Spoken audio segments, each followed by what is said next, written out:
నమస్తే.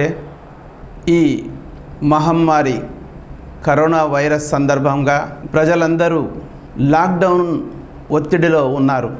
ముఖ్యంగా విద్యార్థులు వారి పాఠశాలకు దూరమై, చదువులకు దూరమై, పరీక్షలకు దూరమై ఎంతో క్షోభను అనుభవిస్తూ ఉండవచ్చు.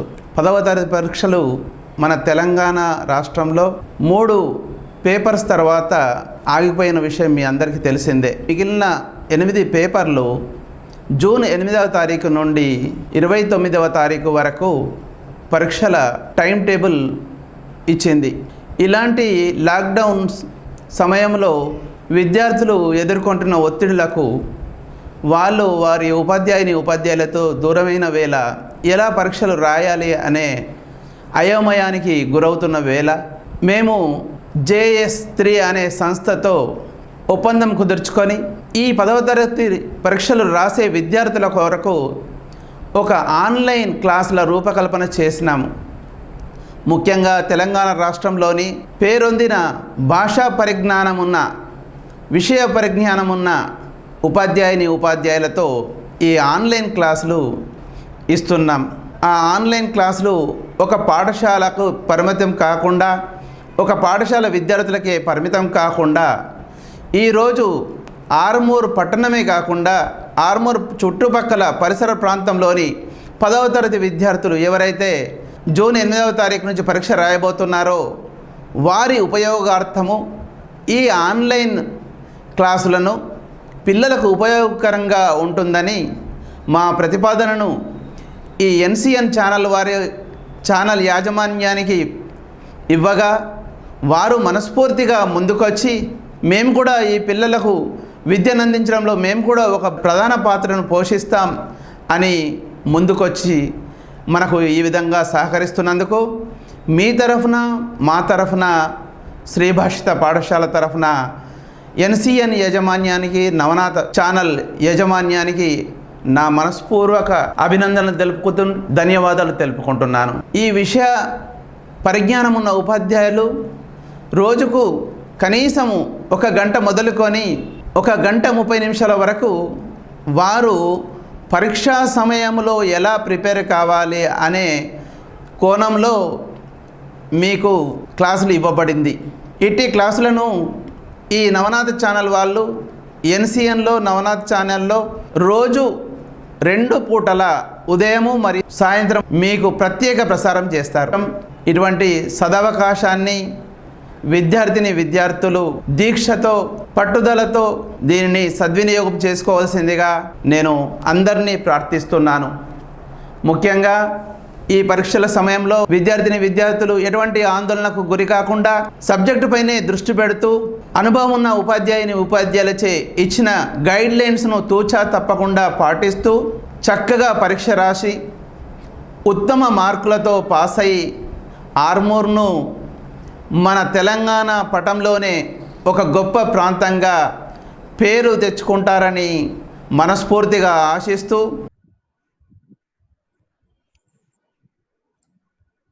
Okay, children, already we have seen the blueprint. That is how many marks are being allotted from different academic standards, where we get for total 40 marks. Okay, children, so let me again have quick review on the first 2 chapters. Today I have prepared for 5 chapters, Anna. First chapter, second chapter, third, fourth, and 6th chapter. Okay, so 5th we will discuss in the next session. So now let me again have quick revision. For the chapter number 1, I have divided the questions for 1 mark, 2 mark, and 4 mark, and let me discuss according to that.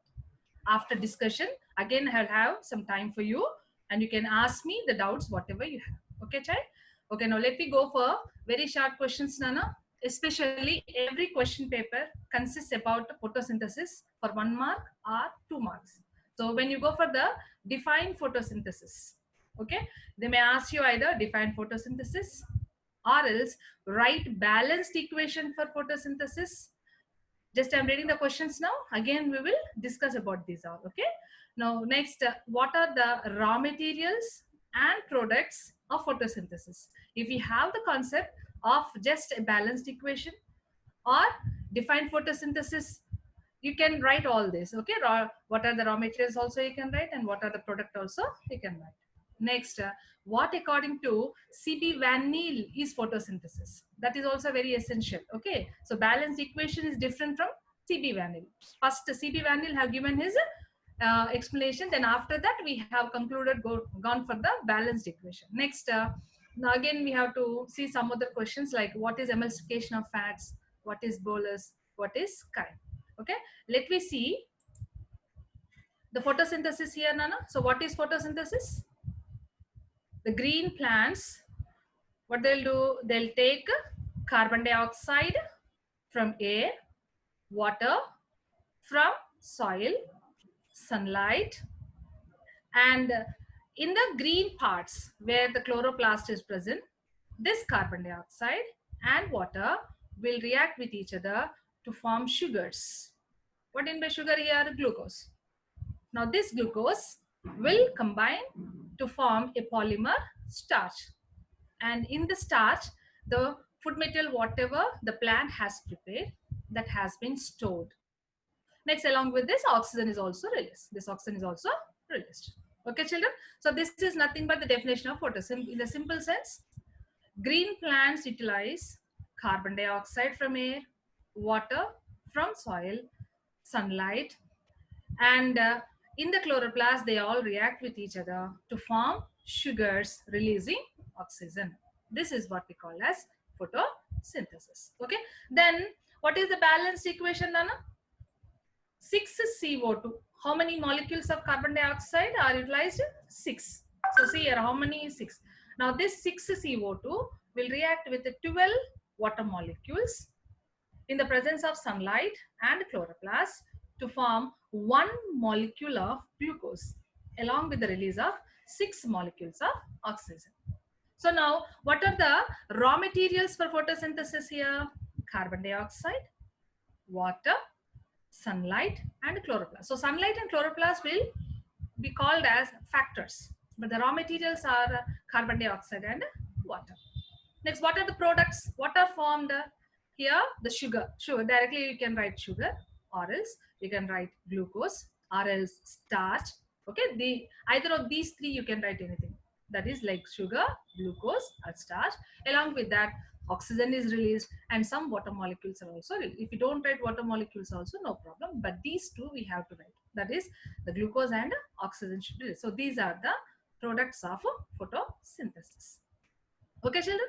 Okay, next, if you come back here for one more question here, we have seen what according to C.P. Van Neel is photosynthesis. What did he say? What the C.P. Van Neel said that he didn't say about glucose, formation of glucose, but he said about the formation of just sugar. Sugar means here just monomer. Okay, so according to him, what did he say? That 1 carbon molecule will react with 2 water molecules to form 1 simple carbohydrate along with the release of 1 molecule of oxygen. Okay, he didn't give the balanced equation. Okay, just he had given that for every formation of 1 monomer, that is 1 carbohydrate, simple carbohydrate, what are needed?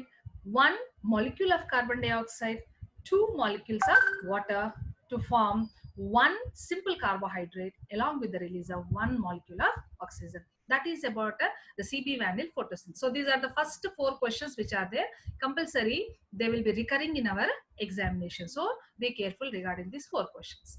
Next, we have emulsification of fats. Now, when you come for this topic, emulsification of fats, we have to go to digestive system of human beings. When you come for the digestive system of human beings over here, that is emulsification. What is emulsification here? Fats, whatever which are present in our food, whatever we have eaten, that should be separated. Okay, children, for example, now, where do we get ghee? We get from the buttermilk. Yes, in the buttermilk we have the ghee. Directly, if you take the buttermilk, you will get the ghee. No, you have to churn the buttermilk to separate the oil particles. Then that has to be heated to get the ghee. In the same way here, whatever the food items we eat with different nutrients, in that the fats has to be separated.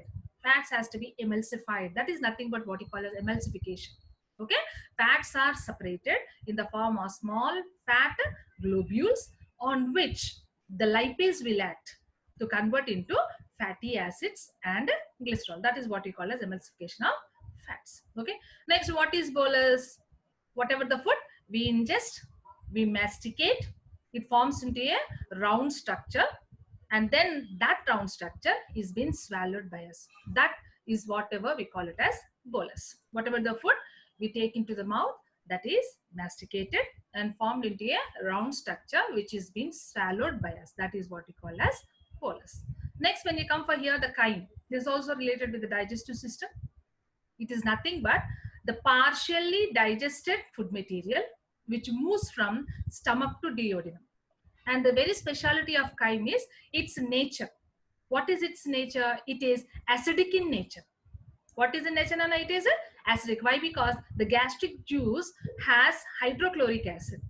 Okay, so automatically whatever the food that is partially digested food which goes from stomach to the duodenum, it will be acidic in nature. So that is what we call as chyme. So in simple thing we can say acidic partially digested food which moves from stomach to duodenum is called as a chyme.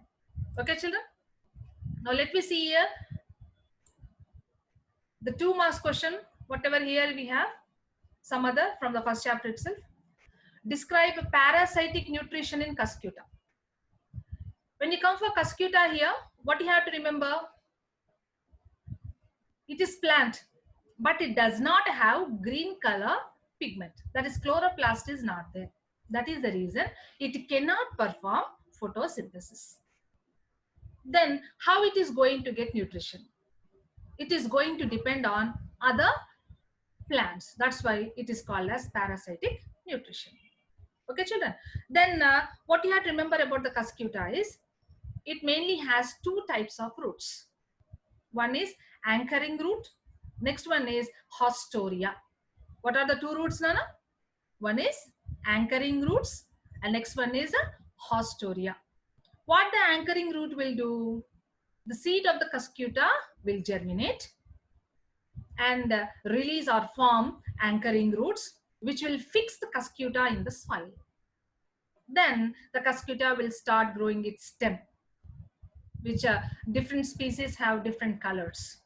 Okay, like white, some will be having pink, some will be having brown, so like that. So those stem like structures, they will wound around the host plant and they will climb the closed plant. After it comes near to the stem of the host plant, now this Cuscuta, that is a daughter plant, what it will do, it will start giving rise to a specific root like structures which are called haustoria. What they are called as, children? Haustoria. Now these haustoria will penetrate into the vascular tissue of the host. You know that vascular tissue consists of xylem and phloem. Xylem will conduct water, whereas phloem will conduct food material. So for a plant to survive, it needs water and food material. So now these haustoria have reached the host plant vascular bundle where these haustoria will absorb water and food material directly. That's why there is no need for the Cuscuta to prepare the food material also. So as it is depending on other food, other plants' food and water, it is called as parasitic nutrition. Okay, children. So about the parasitic nutrition, you have to remember about the 2 roots, anchoring roots and haustoria. Okay, and once the Cuscuta haustoria will penetrate into the host tissue, this whatever the anchoring roots which are there in the soil, they will get deteriorated, and later on this Cuscuta, according to the availability, it move from one plant to the other plant like a climber. As you know, the climber will be climbing now, in the same way the Cuscuta will climb from one plant to the other plant. So this is about parasitic nutrition in the Cuscuta. Next question we have, how do you appreciate vomiting? See, the question is different. So any topic, let me once have a glance over here, Nana.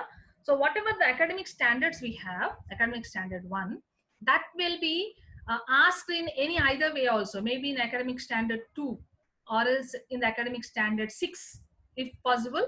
If a flowchart is available, can be made from the topic, flowchart may be asked, or else diagrams are related, diagrams also may be asked.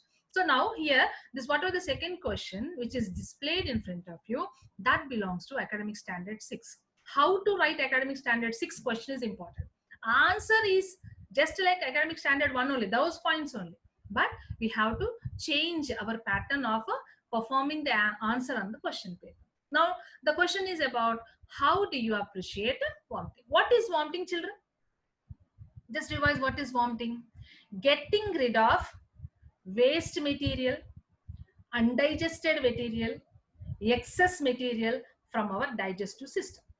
So what our body will do is, if anything is extra in our body, if anything is poisonous in our body, if anything is unwanted in our body, compulsory it will expels out of our body.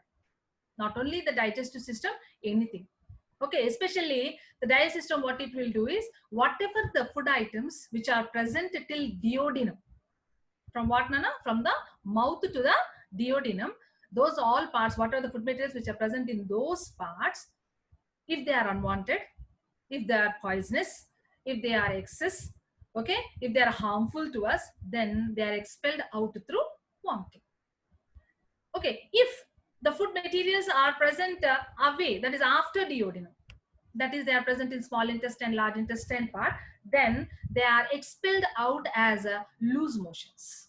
So this is how the digestive system will help us from dangerous food items which may cause harm to our body. Okay, so now you know what is vomiting. What is vomiting? So in the first point, what you have to do is, you have to write what is vomiting. What is vomiting? Vomiting is getting rid of unwanted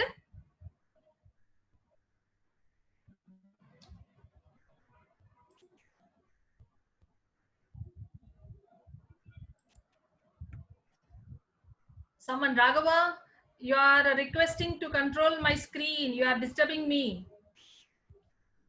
Raghava, please.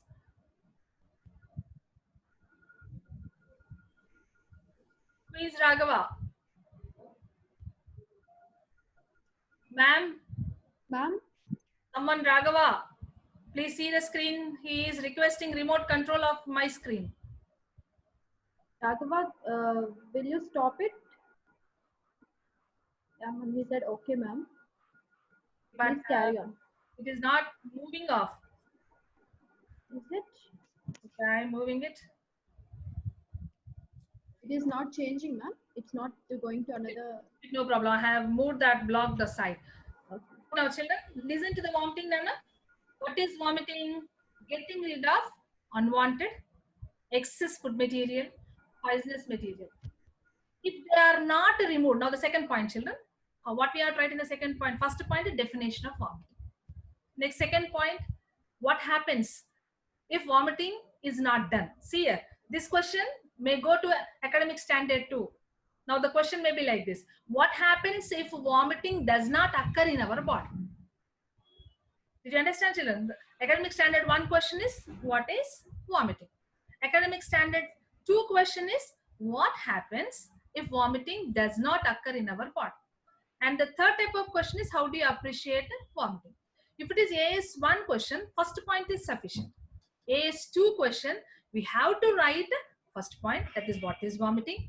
Then the second point, we have to say there why, that is what happens if vomiting is not there. So the second point, what you have to write, if vomiting is absent in our body, excess food material which entered into our body, or else poisonous food material which is present in our digestive system, or unwanted food material which is present in our digestive system, will create problems.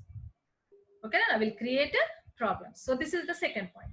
Next, the third point, you are appreciating, yes or no? So already you have said in the first point itself, what is vomiting, how it is helping us. Second one, there you have said if vomiting is absent, what is happening in our body. So automatically in the third point, you can say that because of the above 2 points, I appreciate vomiting. That's all, simple, adding one line. Understood, children? So this is how we have to mold each and every question of AS1 to AS2 and also AS6 according. Okay. Now next, the third question, how do you avoid problems related to indigestion? How you are going to avoid, Nana? Already you know what is the reason for vomiting or indigestion. So simple, eating limited food, eating balanced diet. Next, eating less oil food. The food which consists of more oil and more proteins, especially more oil. If you eat food items of more oil regularly, you will feel liverish or bilyish. Is that no? Sometimes you will be feeling of giddiness, nausea in the early morning, feeling of vomiting. Nothing, there is no, nothing will be there in our stomach, but still you will be feeling of vomiting. And if you vomit, a green color liquid will be coming out of our mouth. That is nothing but bile juice. Okay, if you eat oil food for continuous days, more than 4 or 5 days or 1 week, so automatically release of bile juice increases in our body, due to which whatever the bile juice is there, that gets accumulated in the gallbladder.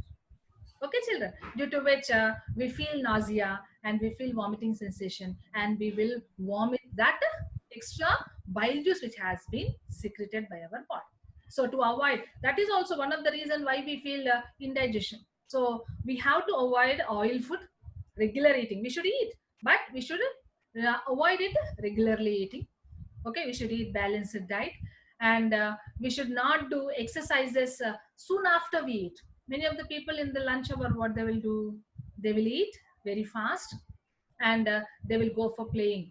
Sitting and having normal indoor play is no problem, but if you go for outdoor where vigorous exercise is needed for the body, you will face many problems.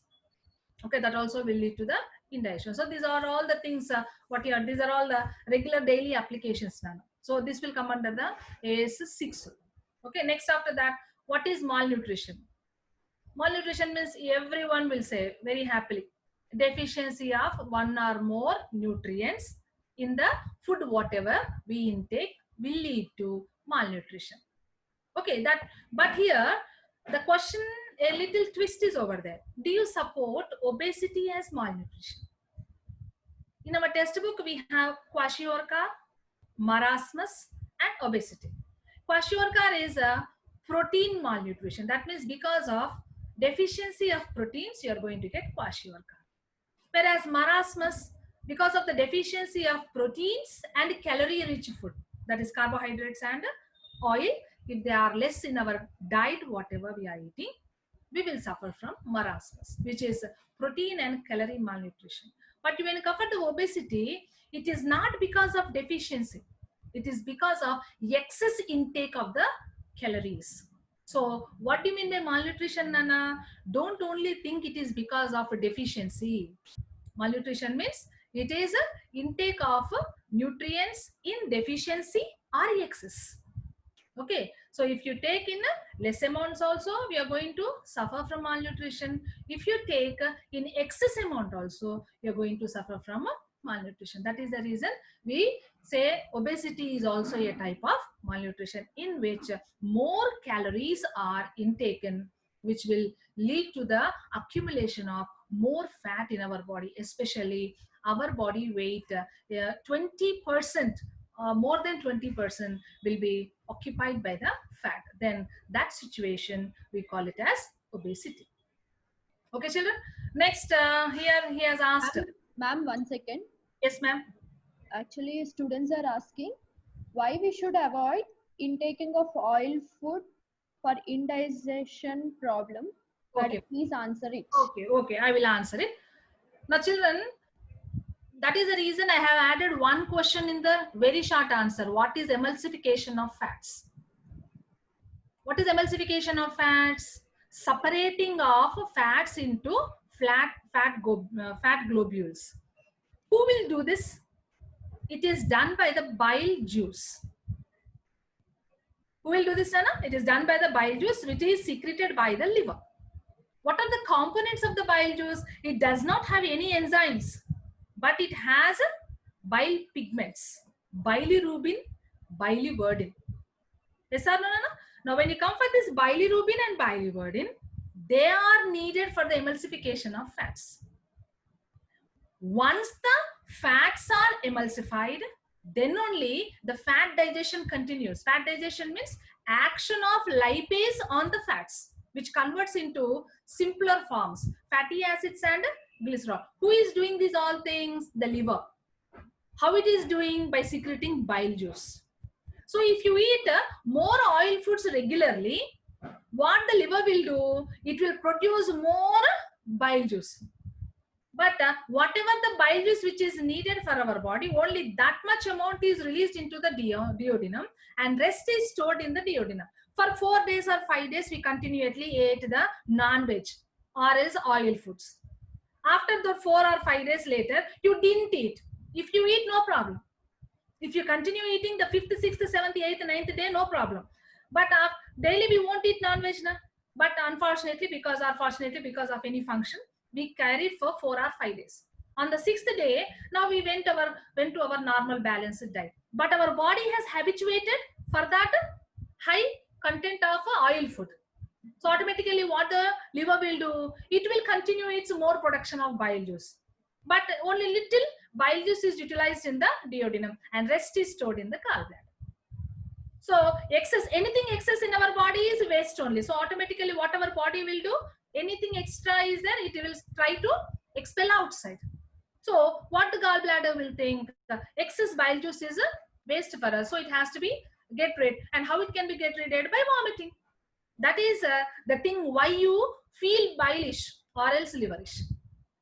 Understood, Nana? Unknowingly only, it has to go out of our body. Why? Because that is excess. So automatically we feel vomiting. Yes, ma'am? Did you children, did you understand this? Yes, Nana? Fine. Okay. Shall we go for the next? Ma'am, shall I move? Yes, ma'am. You can move on. Okay. Children, next to go for the fifth question, Anna here. The question is just is asking to draw the chloroplast diagram, but he didn't ask directly. So what did he ask? Draw a neat labeled diagram of cell organelle. He's asking to draw the cell organelle, which is responsible for light and dark reaction. He didn't say for photosynthesis also. That means he didn't ask what is this. He has just twisted the question. So you have to understand this. And what is this cell organelle which is responsible for light and dark reaction? Where do you find light and dark reaction? In the photosynthesis. Where the photosynthesis will occur? In the chloroplast. That means he is asking to draw the diagram of chloroplast and is asking to label the diagram. Yes, Nana? Okay, see here like this. So this one, this is the chloroplast. So this diagram is reflecting photosynthesis also. I have taken for that purpose. So here simple, it is having 3 membranes. This is outer membrane. This is inner membrane. And this is the third membrane, which we call it as a thylakoid membranes. What do you call them as, Anna? Thylakoid membranes. And these parts are nothing but they are grana, colorful part of the chloroplast. Last time we have asked now, what is grana, what is stroma? So these are the thylakoid membranes. Anna. So these thylakoid membranes, which are colorful, here they have shown only green color. As more components of chloroplast are there, so they appear green. If chloroplasts are less, that is the chlorophyll is less, and other pigments like carotene, xanthophylls are more, different colors may be also seen. For example, tender leaves will be red in color, pink in color. Yes or no? That means their chlorophyll component is less when compared to the carotene component. Carotene is usually yellow to orange or red shade pigment. Basing on the composition, that is more concentration and less concentration, we are going to have a different color variation. Okay, so basing on that, we will be having red color leaves. That means there also you have the chlorophyll.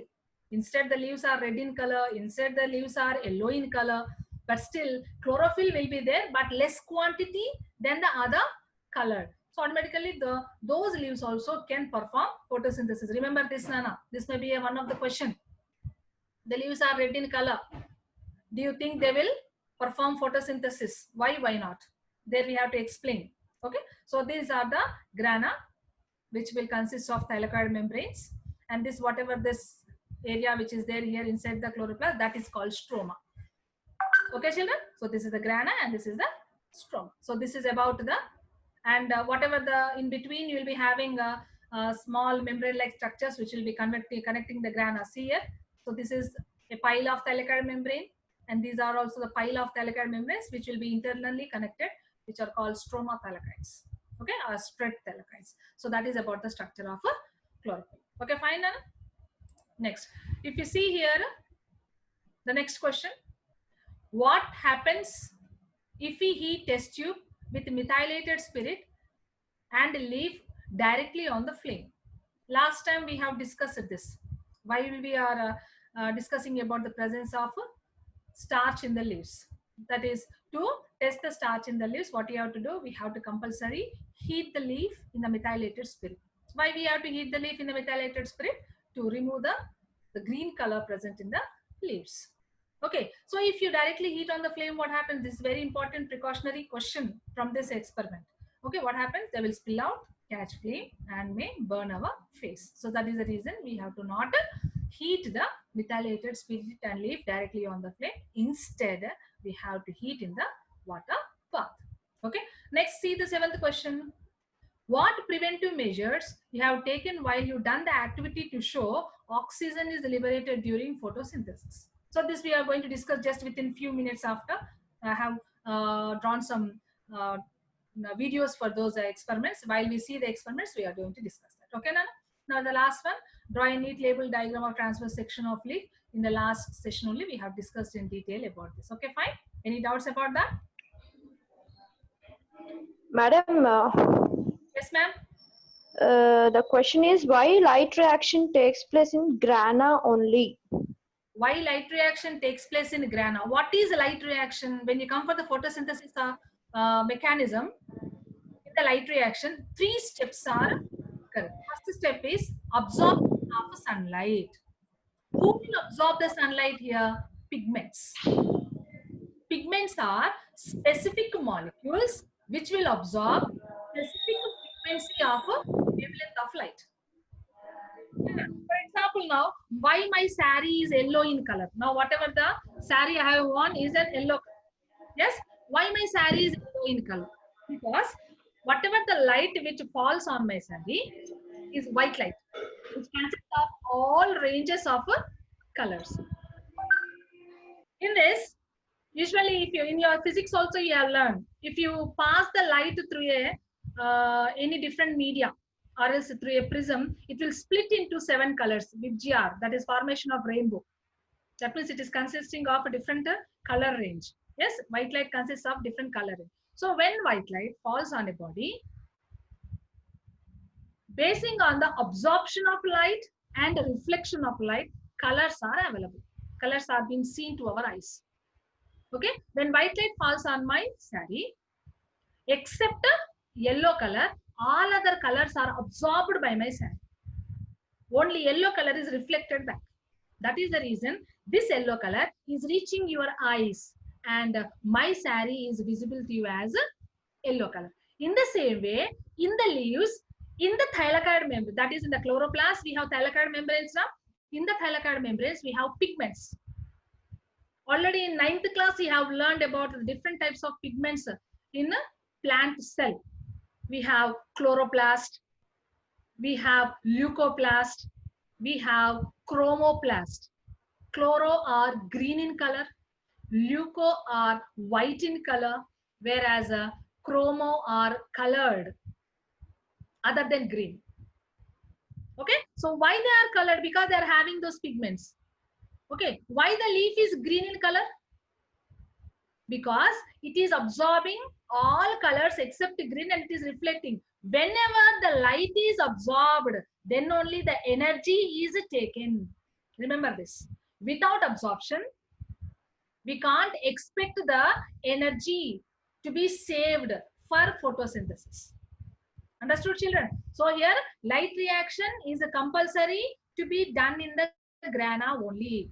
That is absorption of light energy. Okay, children?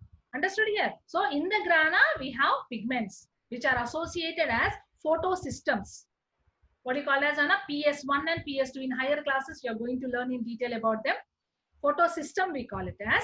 And these photosystems, what they will do, they will trap the solar energy. Trapping of solar energy is very important. Who is going to trap here? Chlorophyll pigment, chlorophyll molecule. Where these chlorophyll molecules are there, where these pigments are present, they are present in grana, that is in the thylakoid membranes, that is in the photosystem. That's why light reaction will occur in the grana only. Understood, children? Any doubts? Fine. So I didn't complete my mechanism of photosynthesis. Again, I'll go back. Just I'm reading small questions. Okay, children? Again, I'll explain photosynthesis. Okay, now let me go for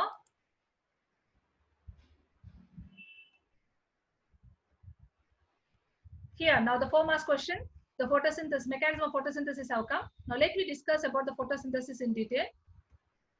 See this diagram once again. So this is the chloroplast, children. Now let me see how the light reaction and dark reaction takes place. So now this is a light which is exposed onto the chlorophyll molecule, which are present in the thylakoid membranes, which are the part of grana. They'll absorb the light energy and the chlorophyll molecule will get excited, due to which it will lose one electron and becomes oxidized. What it becomes when it becomes oxidized. And that needs energy. That is, whatever the electron it has lost, it needs that electron. Is it right or not? So to gain that electron, what it will do, it will bombard the water molecule. So this here, this is the water molecule which has been bombarded by the oxidized chlorophyll, due to which H plus and OH minus molecules are formed. What are formed, Nana? H plus and OH minus molecules are formed. Now OH minus, some of the OH minus and some of the H plus, what they'll do, they'll react with each other and they'll form a water molecule, and also oxygen is released. What is released, children? Oxygen. Oxygen is released outside, and rest of them, some of the H plus ions are left out. Not all H plus ions are used. H plus ions are left out. Those all H plus ions, what they will do, they will move from this grana, this green color part are there, this thylakoid, from here to this colorless part. When they move from this grana to stroma, as they are charged particles, they will release energy. What they'll release, Anna? They'll release energy. That energy is utilized by this here ADP, adenosine diphosphate, in which the inorganic phosphate molecule will bind with this ADP to form ATP. Okay? ADP will bind with one inorganic phosphate bond to form ATP. Next here, whatever the NADP H plus which are present in the stroma, here they have shown in the stroma, these are all nothing but this part is stroma. So whatever H plus which moves from the grana to the NADP in the stroma, it will combine with NADP plus to form NADPH. So now this ATP and NADPH are called assimilatory powers. What they're called as assimilatory powers, and these assimilatory powers which are being formed at the end of the light reaction. What they are? They are the end products of the light reaction. So these which are there, they will move to the stroma here and they will give energy to the Melvin-Calvin cycle, or else simply we can say light independent reaction, or else simply we can say dark reaction. Okay, Anna? So in this, what happens here, whatever the ATP and NADPH are there, they will make the carbon dioxide to get fixed with the help of RUBP to form a hexose molecule, and then automatically, because of various reactions, last you're going to get sugars. Okay, children? And these sugars, whatever they are there, they are being stored in the form of starch. So this is what we called as a mechanism of photosynthesis. In the mechanism of photosynthesis, we have to concentrate on the light reaction in detail. Dark reaction, simple thing. Assimilatory powers are utilized by the carbon dioxide to get fixed with the help of RUBP, ribulose biphosphate, to form sugars. Okay, so that is simple with the light independent reaction, but in the light reaction only we have to remember about the 3 points. First one is light is absorbed by the pigments, during which the chlorophyll will get excited and gets oxidized. Second point, the splitting of water molecule by the oxidized chlorophyll. And the third one is formation of assimilatory parts. So these are the 3 steps which we have to remember about the light reaction. Okay, so this comes about the mechanism of photosynthesis. Any doubts in the mechanism of photosynthesis, children? Shall we move on to next? Now let me say this experiment, Nana. Oxygen is released during photosynthesis. See the materials required.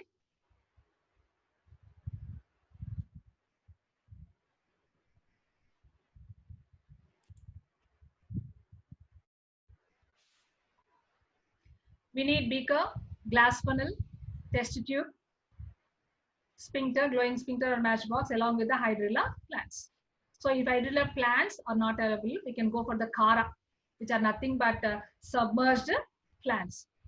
Okay, so this is the Kara Brownell what we have taken here. Same like hydrilla only, they are aquatic plants, submerged aquatic plants. So first fill take a beaker and fill with water.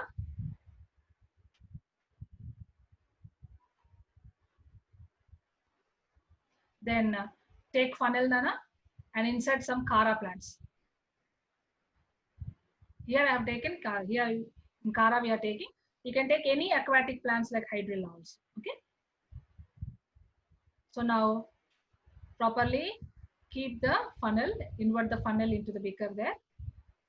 Okay, let all the twigs be in the funnel only. Let them won't come out. Later on, take a test tube, completely fill it with water up to the rim. Okay, like that. Then carefully close with the thumb and invert into the water. After you dip the test tube into the water, then remove your thumb. And then now insert over the stem of the funnel like that. Okay, keep it properly. Now if you see the test tube, at the tip of the test tube, you won't find any gas over there. Completely is filled with water. Or else little space may be also there, no problem. But usually try to have a test tube with no gas. Okay. So this is how we arrange the apparatus. Then we keep this complete apparatus in the sunlight, in the light. Okay. And we have to observe what happens. What are the observations you think, children? After 1 hour or 45 minutes, if you see, what you're going to observe it? See the gas bubbles coming out. See that? Do you find the gas bubbles? Yes, so these are all the gas bubbles coming out from the Kara. And what these gas bubbles are doing? They are moving into the test tube. They move into here. These are moving into the test tube. Yes, are they moving? And these gas bubbles will accumulate in the test tube. See there, how the gas bubbles are going from the funnel stem into the test tube, and see how much space has been created in the test tube. That means the water level has come down in the test tube. So these are the two observations. One is gas bubbles will come out from the hydrilla twig, and next the water level will decrease. Now to test the gas, so carefully see that when the test tube is inside the water only, we have to close with the thumb, then bring it near to a burning matchstick or else a incense stick. Okay, and carefully open near the incense stick. Then we'll see what happens. Here, incense stick which has been with the flame, not flame, which is now with lighting. Then we have brought it. It will catch fire. Did it catch fire? Yes, it will catch fire. And you know which gas will help in combustion? It is nothing but oxygen. Okay, so now all factors has been made available to that experiment. Yes or no? What are the four factors here? Here, as it is, what it is, Nana? This one, whatever the hydrilla twig experiment is there, we have given carbon dioxide. Where the Kara or hydrilla will take the carbon dioxide from water, because as they are aquatic plants, they take dissolved carbon dioxide. And also as they are present in water, so water is available. Next, after that, the green color structures of the plants will say that they are having chloroplast. And as we are keeping the complete apparatus in the sunlight, we are also giving the factors sunlight. So these are the four factors essential for the photosynthesis. So in that, we have given four factors, and automatically some unknown gas has released. And that unknown gas is what? It is burning. So automatically it is oxygen. So during photosynthesis, what gas is released? Oxygen is released. So this is how you have to write your activity. And doubts? So what are the precautions you have done here? What precautions you have noticed in this experiment? One is water level should be above the stem of the funnel. If the water level is above the stem of the funnel, then only it will be easy for us to invert the test tube over the stem of the funnel and also to remove the test tube from the water without escape of gas. Okay, so this is the main precaution we have to take during this activity. So by this we complete the hydroelectric experiment. Next we have a test for the presence of starch. Let me see here.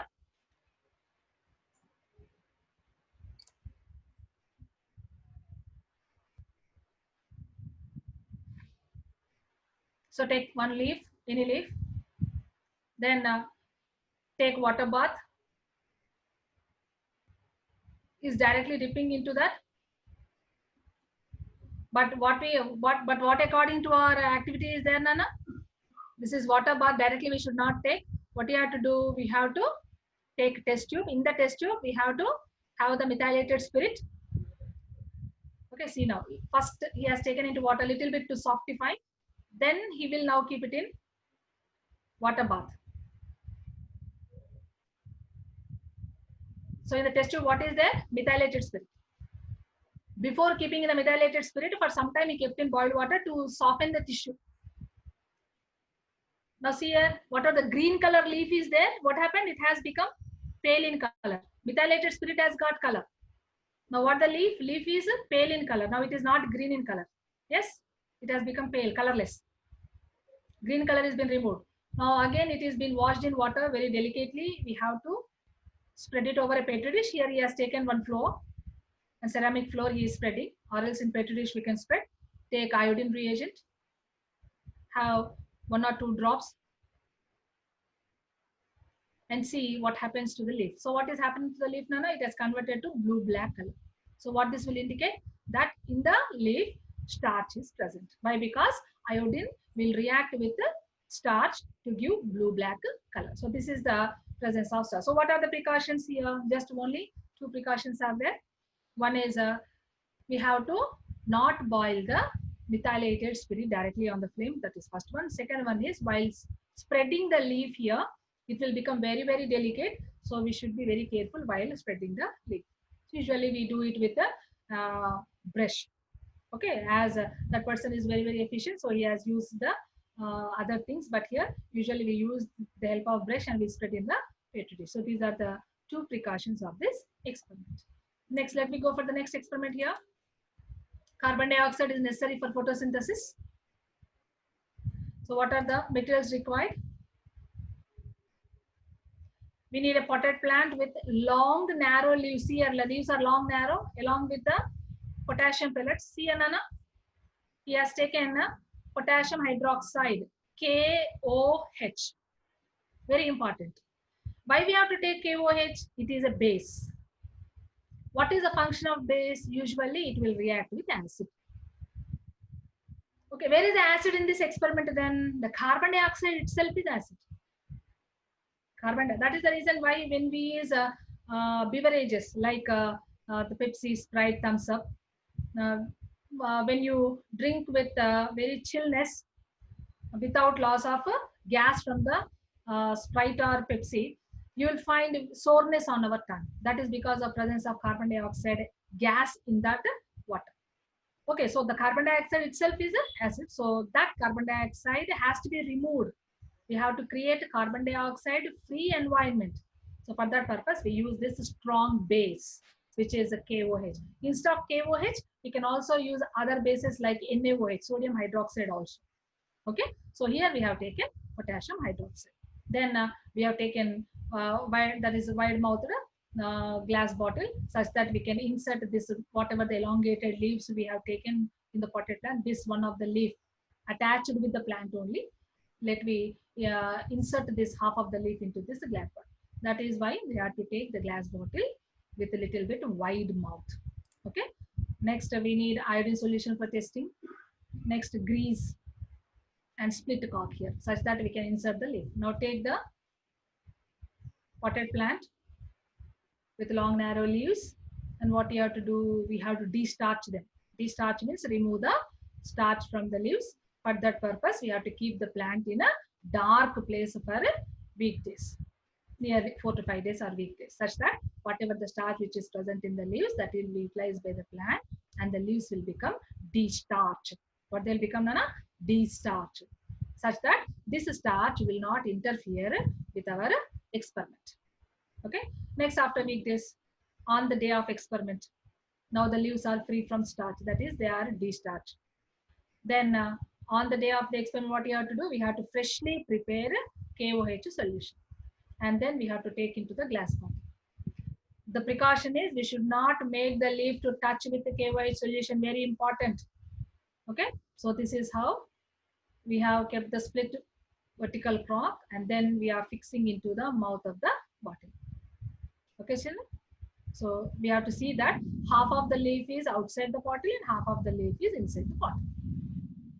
Half of the leaf outside, half of the leaf inside. Another thing is, children, we are taking little grease, and then we are applying on the rims of the vertical slit and also the margin of the bottle here.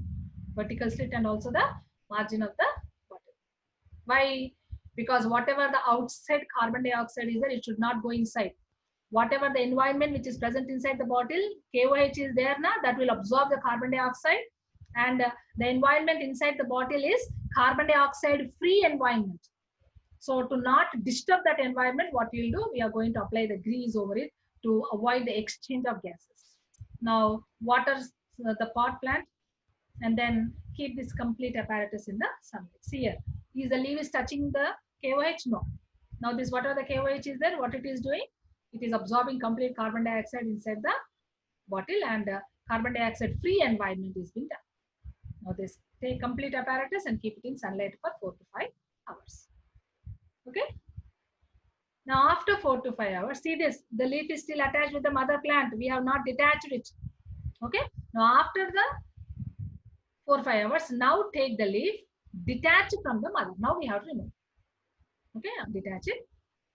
Then remove the leaf slowly. Go for the iodine test. Whatever the test we have done prior, that is presence of starch. So same, that is boiling in the methylated spirit. Okay. Then again, after it loses its color, that is the green color has been lost, as it becomes pale color, then spread it on the petri dish or else on the ceramic tile. Okay. And then now add iodine solution. All over the leaf we have to add, not only one part, Nana, and all over the leaves here, all over the leaf. Why? Because we have to see which part of the leaf have performed the photosynthesis and which part of the leaf have not performed the photosynthesis. Okay.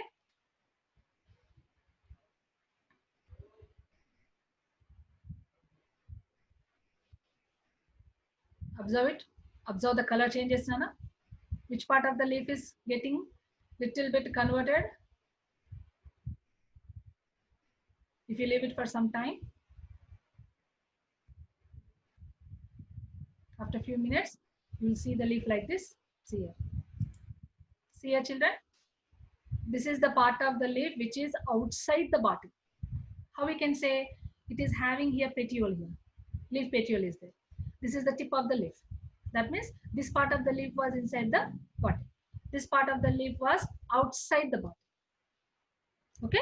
So now whatever this part of the leaf which is present outside the bottle have converted into blue-black color, whereas the part of the leaf which is present inside the bottle, it did not convert into blue-black color.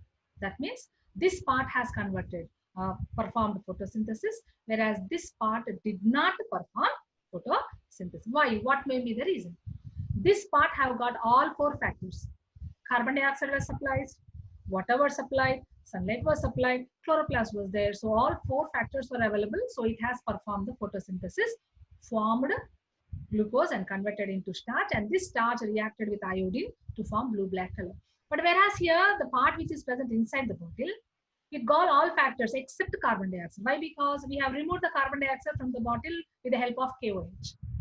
All other factors are made available. That is, water is available, sunlight is available, chloroplast is available, except to carbon dioxide. That means this part did not get carbon dioxide, due to which it did not perform photosynthesis. Starch is not formed. Hence, it did not react with the iodine to give blue-black color. So from this experiment, what we can say, Nana? We can say that carbon dioxide is necessary for photosynthesis. Okay, so this is about the activity. Any doubts in this activity? So what are the precautions? First precaution is we should not allow the leaf to touch with the KOH solution. Second is we have to apply grease such that we should not allow the gaseous exchange in between outside environment and the bottle environment, because bottle environment is carbon dioxide free environment. Okay, children. Now next. So by that we complete the chapter 1 questions. So in the chapter 1, what you have to also have to concentrate on the tables of vitamins and also tables of enzymes. Okay. So in the vitamins, already we have discussed in the last class only that as a table we have to, that is mass tables will be, remember, not 2 1s or 2 2 2s or 4, same like that. We have to remember that is B1 thiamine, very like that, B2 riboflavin glasses. So same like table we have to remember, and we have to answer according to the questions they are going to ask. Usually 1 mark or 2 marks are, sometimes if you are very lucky 4 mark question will be asked in the AS4 standard. Directly they may give the information and they may ask you to analyze the questions, or else he may ask you to write a tabular form also. Okay, so get ready for that. Next is when you come for the respiration, Nana, here the few 1 mark questions are there. What is vitiated air? What is vitiated air? Yes, Nana? Many of the people will be confused. So please once open your textbook, children. Come to the second chapter. I'll say you the page number.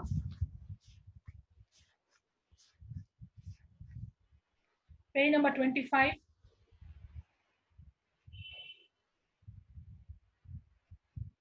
See in the bracket you'll have a term used in the last second paragraph. Vitiated air we have now. So please see in that textbook.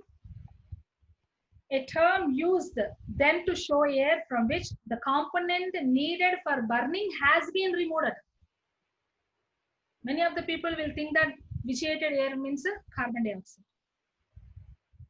Okay, it is not carbon dioxide, it is oxygen. For burning, what is needed? Carbon dioxide is needed, sorry, oxygen is needed, and the oxygen is removed while burning. So the vitiated air means it is the oxygen. So please concentrate on that.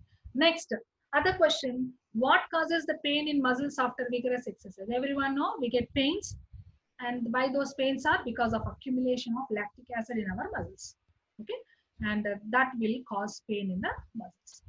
Next, write the events in respiration. We know that the five events are there. One is breathing, exchange of gases at alveoli, transportation of gases between the alveoli to the tissues. Next, gaseous exchange in the tissues, and lastly cellular respiration. So just 1 mark question, just as a flow chart, or else in the events one after the others also you can write. Next, what is the significance of diazine green yeast experiment? Already we discussed in the last that with the help of diazine green we can say whether the oxygen is present in the glucose solution or not. Then after confirming that the glucose solution is not having oxygen, then we can go for the anaerobic respiration performed by the yeast. Next, what observation you have done during the combustion? This is very important question. What are combustion observations done? Can anyone revise once? Okay, let me say you, when you come for combustion, usually no need of going for the experiment which we have done in the laboratory. Just to take a spoon, in that take sugar and directly go and heat on the stove. You have to heat. Be careful while handling the spoon, it may hurt you.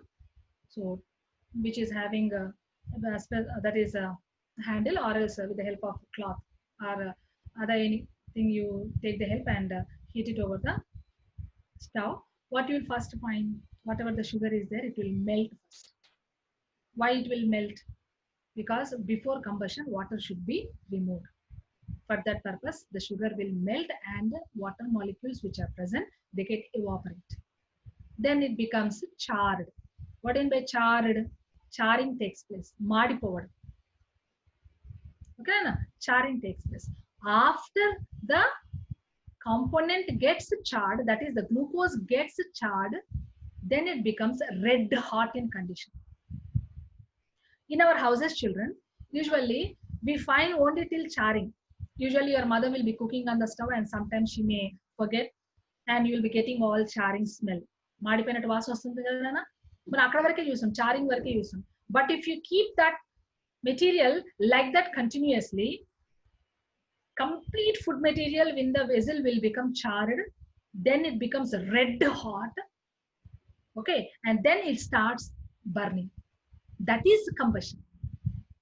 Okay, when you comfort the paper charring takes place very fast, so it will easily catch the fire. But if you go for rice or else milk, first it takes a lot of time for charring.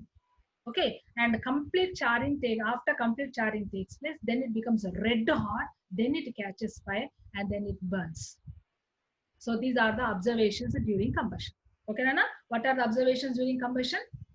First, sugar melts, water evaporates, sugar gets charred, then it becomes red hot, then it catches fire and burns, releasing the energy in the form of light and heat. So these are the observations done during the combustion.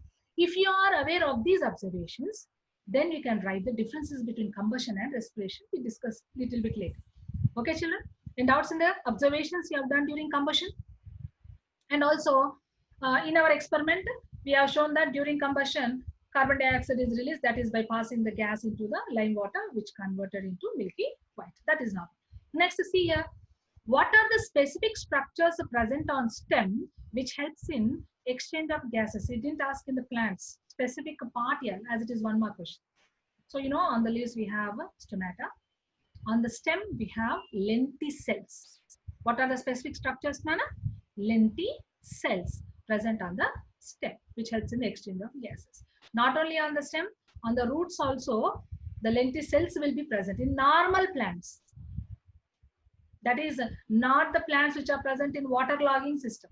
The plants which are present in waterlogging system, we call them as mangroves. I'm not talking about mangroves. I'm talking about the normal plants which are present in the soil.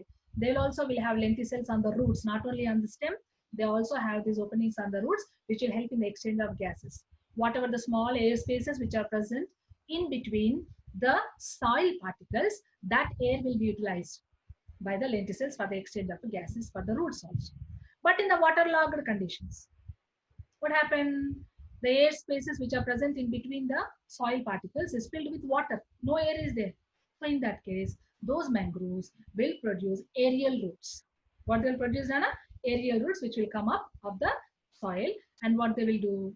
They will, with the help of nematophores, nemato openings are there. Na? So with the help of the nematophores, they'll exchange the gases, and roots also will perform the exchange of gas. That means here, not only the leaves, stems, and roots also will perform the exchange of gases. This you have to keep in your mind.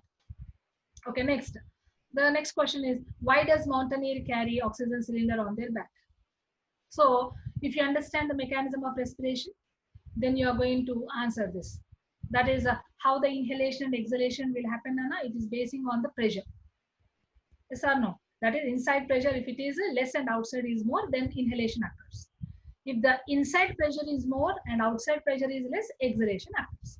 But if you go up to the mountain, that is from the sea level, if you move up, the pressure will decrease.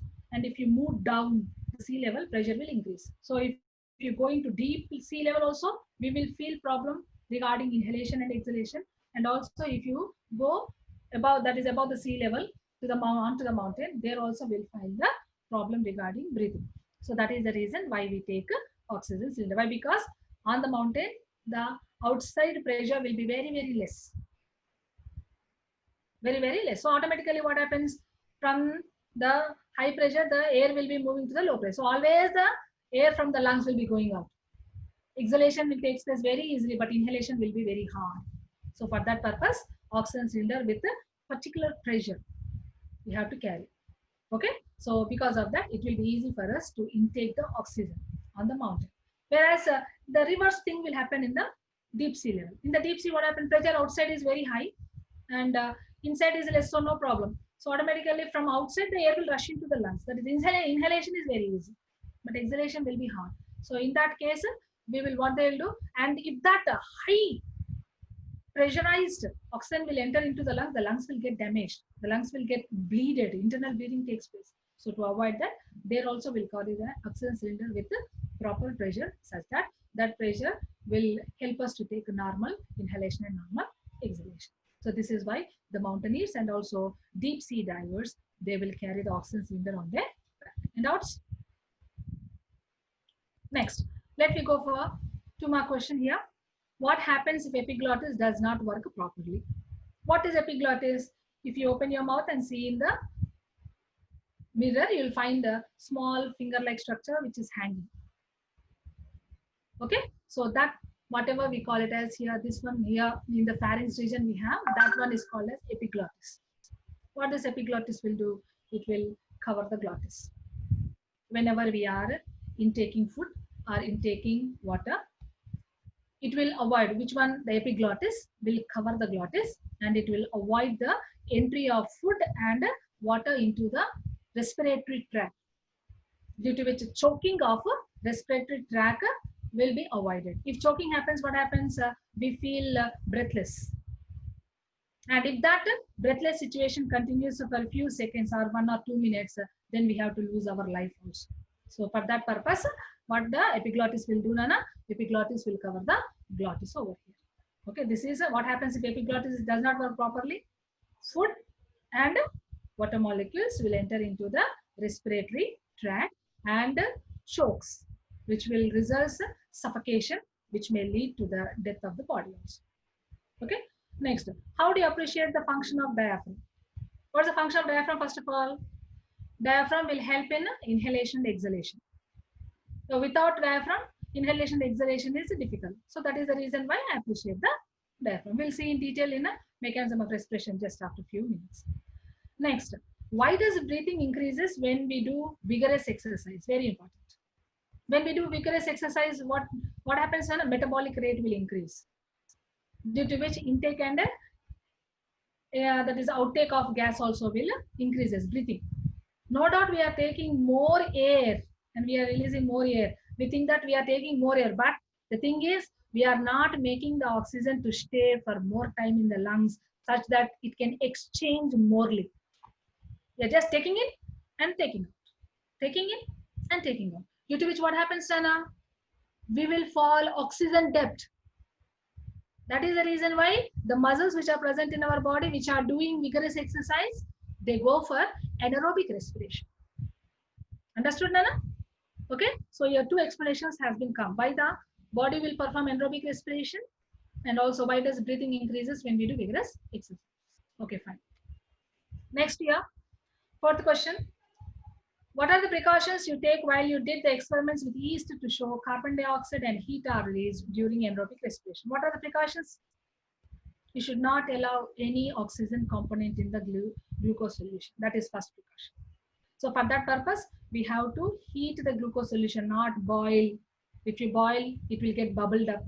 If it gets bubbled up, again oxygen will enter the glucose. So we should just heat the glucose solution, and slowly at the edges of the bottle, we have to slowly pour the glucose solution. Then to see whether the glucose solution has oxygen or not, we have to add the diazine green. Okay, later on what you have to do, when we confirm that oxygen is not there in the glucose solution, then we have to pour the paraffin back slowly. Okay, and then the things are normal. That is after leaving this, what happens? It will produce some unknown gas, and that unknown gas will go into the lime water and convert into milky white, which will confirm that is carbon dioxide. And the thermometer, in the thermometer, the mercury level will increase, which will confirm that the heat is also released during anaerobic respiration. Okay, so this is about the 2 marks question in the respirations. Next, when you come for 4 marks questions here, usually differences are more. That is differences between combustion, respiration, photosynthesis, respiration, aerobic and anaerobic respiration. Like that, the questions will be asked along with mechanism of respiration. Okay, and also respiration in plants also. How the plants will respire. That is also one of the questions which may be expected from the chapter 2. Now, if you see the differences between the combustion and respiration, here in combustion, already I have said, I already gave you the observations. So basing on those observations only, I have prepared this table. Glucose burns at a high temperature in the combustion, whereas in respiration, it gets oxidized. It is not burning. For your kind information, it is getting oxidized at body temperature. Whereas in combustion, it cannot be controlled. Once burning starts, we can't stop it unless it will burn it. That means don't think that we can pour water and we can stop. But what about the topic? What are the matter which has been already burnt? Can you control it? No. So once the combustion starts, we cannot control. Okay, we can stop before starting combustion by sprinkling water. But once it starts, we cannot control. Next, when you come for respiration, it can be controlled with the help of enzymes. Next, when you come for combustion, no intermediate products are formed. Directly the ash is formed, carbon dioxide is formed, and the energy is released. But whereas in respiration, variety of intermediate products are formed from from the cellular respiration starting glycolysis to the end release of the energy. Next, energy is released in the form of heat and light. So now it is released. But whereas here in the energy is released in the form of ATP and heat. And that heat is utilized by our body to maintain our body temperature as we are homothermic. Next, here in the combustion, energy is released at once. But whereas in the respiration, energy is released in various steps. Next, in combustion, water is removed before combustion. But whereas in respiration, moisture is needed. Now, especially in this summer season, you may have felt breathless. No doubt you are intaking air and giving out air, but still you feel suffocation if it is very sultry and high temperature. Yes or no? Why? Because in the lungs, we need the moisture for the exchange of gases. If that moisture is there, then only it can be exchanged. Then in the, whatever the mitochondria and also cytoplasm, where does the respiration occurs, there the liquid, water is there. In that moisture and liquid condition only, the steps of respiration, steps of cellular respiration goes on. So water is essential for respiration. Okay. Whereas next, charring of sugar takes place. But whereas here, charring does not takes place. Okay. So this is about the differences between the respiration and combustion. You can add many more also. Next, when you come for photosynthesis and respiration, many points are there, but let me, because as it is a 4-mark answer, just 8 points are sufficient. So I have shown here 8. So first point should reflect the definition of photosynthesis and respiration. Simple. What is photosynthesis? What is respiration? That is preparation of food by the plants. If you want to write in detail, you can write, or it's just simple preparation. Next, what is respiration? Releasing of metabolic energy. If you write the definition also, you can write the definition. That is oxidation of respiratory substrates to release the energy. Next, what are the raw materials of photosynthesis? Carbon dioxide, water. Whereas respiration, glucose and oxygen. Products of photosynthesis, glucose and oxygen. Whereas products are respiration, carbon dioxide and water. Now, photosynthesis, light dependent reaction. Respiration, light independent reaction. Where the photosynthesis occurs, it occurs in only green parts of the cell. But whereas in respiration will occur in all cells, all living cells. Photosynthesis will occur in chloroplast. But whereas respiration will occur in cytoplasm and mitochondria. Photosynthesis is anabolic reaction, which is constructive process. Whereas respiration is catabolic reaction, which is destructive process. Due to, as it is anabolic reaction, it will add weight. As it is catabolic reaction, it will lose weight. So these are the differences between photosynthesis and respiration. Next comes mechanism of respiration. Please have a glance over here, children. So this is about the chest cavity we are showing here. This is the pathway of the air. These are the lungs. And here, these are the ribs. Okay, so this one, this part. And this is diaphragm. See a dome-shaped diaphragm. This one is dome-shaped diaphragm. Okay, so now what are the things which you have to remember about the respiration mechanism? 2 things. One is the rib muscles and next one is the diaphragm. Ribs and diaphragm. Let me see what happens during inhalation and exhalation. Please concentrate on the video, children. See here. Whatever the dome-shaped diaphragm is there, it has been pressed down straight. And this, whatever the ribs are there, they are moved forward. Due to which, whatever the chest cavity which is present, in which the lungs are placed, the volume will increase. As the volume increases over here, what happens? Outside volume is less, and chest cavity volume is outside volume is more, and chest cavity volume is less. And you know that what happens? The air will move from the high pressure to the low pressure. So automatically the air from the outside will rushes through the pathway of air and enters into the chest cavity. So this is how. See here. So these are the ribs. So now again diaphragm is coming back. See it properly. It's coming down and again coming back to normal position. So when it is coming back to normal position, what is happening? The ribs and diaphragm coming back to normal position.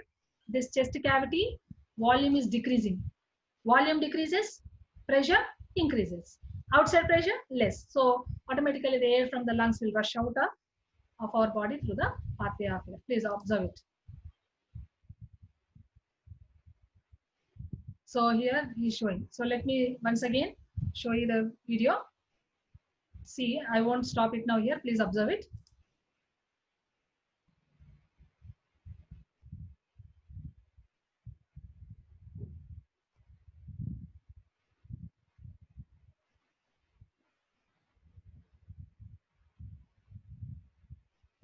Understood, children?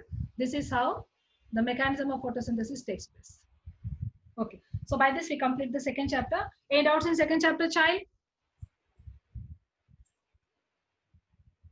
Yes, children. Any doubts in second chapter?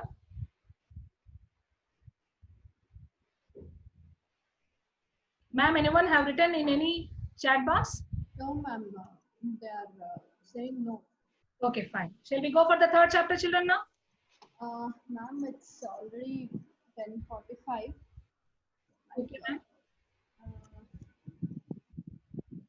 If we can continue, it will be better. But children will not have that much of that sufficient data more than 1.5 hour or 2 hours. Like Yes. like how much time it will be required to finish this chapter 3, ma'am? We still have 3 more chapters, ma'am. Chapter 3, 4, and 5. So, okay. I'll just see the questions on the screen, Nana. Usually, these are all the questions which are present in the textbook only. But let me see the structure of heart here. Okay, majority of the people have asked cardiac cycle, na, last time. So please observe this cardiac cycle. What is cardiac cycle? Sequence of event in a single heartbeat is known as a cardiac cycle. What are the sequence of events here? It will have one systole and one diastole. Systole means contraction, diastole means relaxation. Okay, one systole and one diastole is nothing but called as cardiac cycle. Okay, children. So that is one contraction and relaxation of heart chambers is called as a cardiac cycle.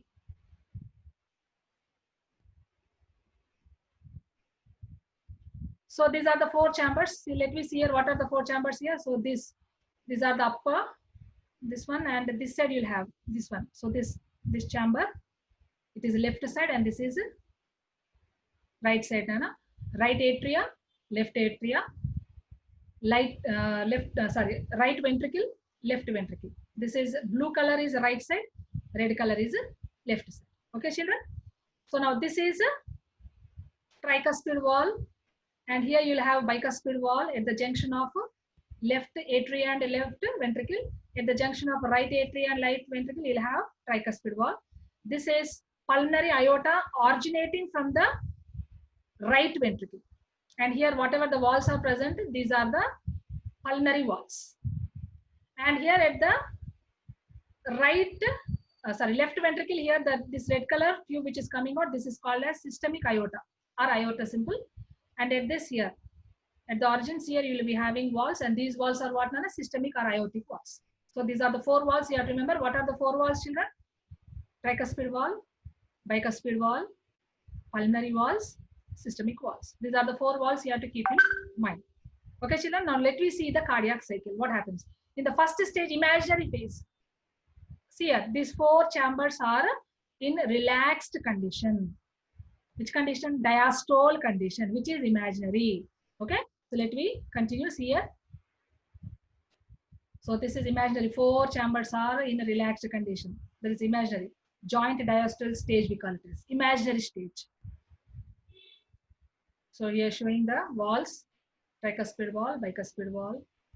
These are the pulmonary, and this is pulmonary vein which is bringing blood, and this is the vena cava which is bringing blood towards the right atrium. This towards the left atrium. Okay, now the blood is poured from the atria. The blood is now coming. So this is sino-auricular node, which will give the rhythm to the heart. Basing on this only, the heart will start contraction. So you see the auricles are contracting. Yes, Anna? So because of the auricles are contracting, the blood is coming into the ventricles. Okay, so the dots are blood, Nana. So the blood has come from the atria into the ventricles.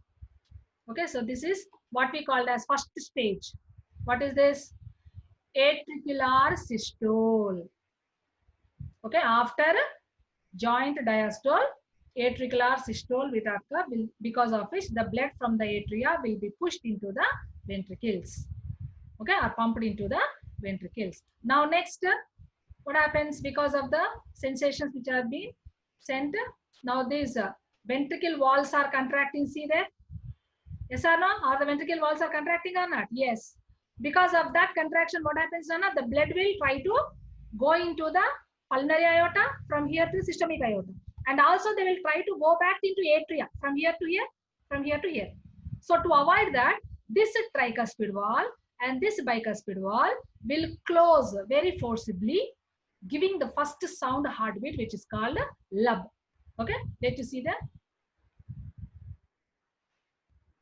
See here, now the blood is trying to, it is squeezing. The ventricles are squeezing. Now the blood is going into aorta. Along with here, it will try to go. Okay, so see here, the semilunar walls of pulmonary vein and systemic vein, they are open and they allow the blood to go into vessels. Now here, AV walls. AV walls means here auriculoventricular walls. That is tricuspid valve and bicuspid valve. They have closed, giving the sound lub. Now the ventricles have contracted. This is the third. See here, first one is joint diastole. Second one is atricular systole. Third, ventricular systole. Fourth, ventricular diastole. Diastole means now ventricles are getting relaxed. Okay, so because of that relax, what happens? The blood from the aorta, pulmonary aorta and systemic aorta try to come back into the ventricles. So at that case, the semilunar walls present at the origin of pulmonary aorta and aorta, they will close with a sound called dub. Please continue. See here.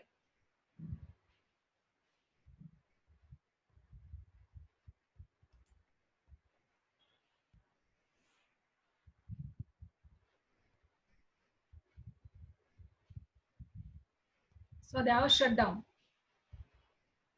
And because of that, you're going to get the sound dub. So see the heartbeat.